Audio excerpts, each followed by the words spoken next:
I'm drinking a honey wine this week, and it is absolutely fabulous. It is arguably one of the best meads I've ever had. It is a Bochet, which is an Acerglyn Bochet Sizer, made by Tony Cormier in El Paso, Texas, made for Jason Todd Phelps' 2017 Acerglyn Challenge. I have no idea who you are or how I came by your mead, but if you're watching this, it's exquisite, and I hope if that's a competition with winners, you won.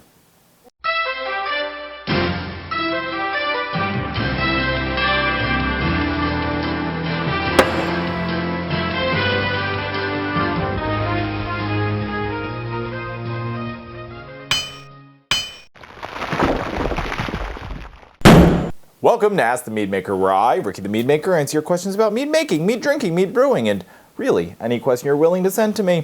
Our first question this week comes from Aka James. I started my first mead last week and just jumped in head first. So far, so good.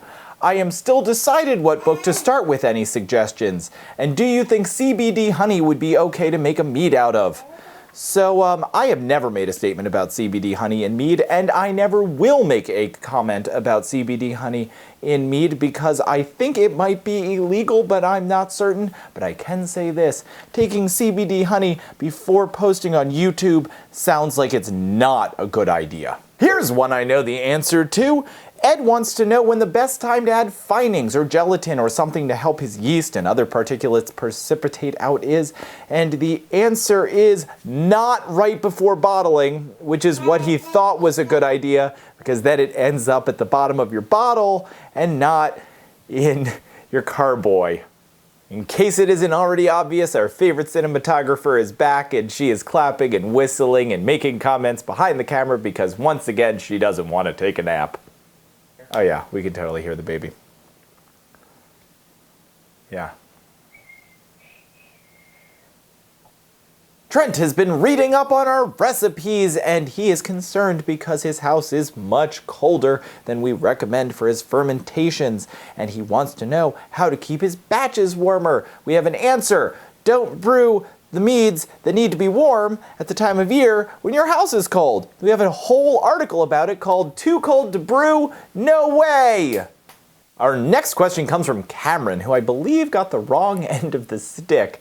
You see, he knows that honey never expires, and when you make mead, mead lasts forever, basically.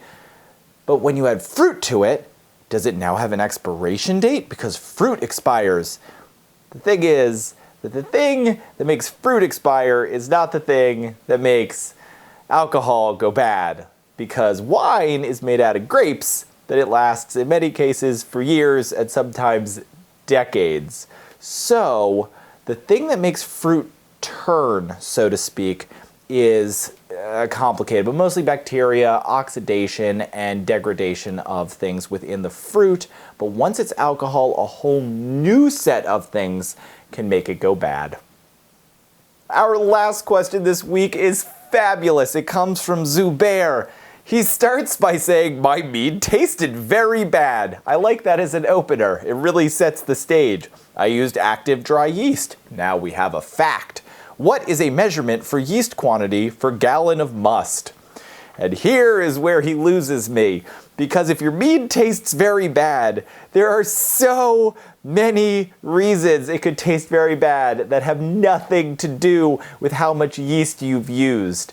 I've said before, and I'll say it again, there is really, in the commercial world, no such thing as overpitching. If he's worried he didn't use enough yeast, that's one thing, but that's not my sense of his question. So, my recommendation would be go back, watch every episode of this, and then you'll probably never want to make any alcoholic beverage again, but you will want to drink plenty. That was our last question this week. Keep sending them, and I'll get to them as soon as possible. Cheers.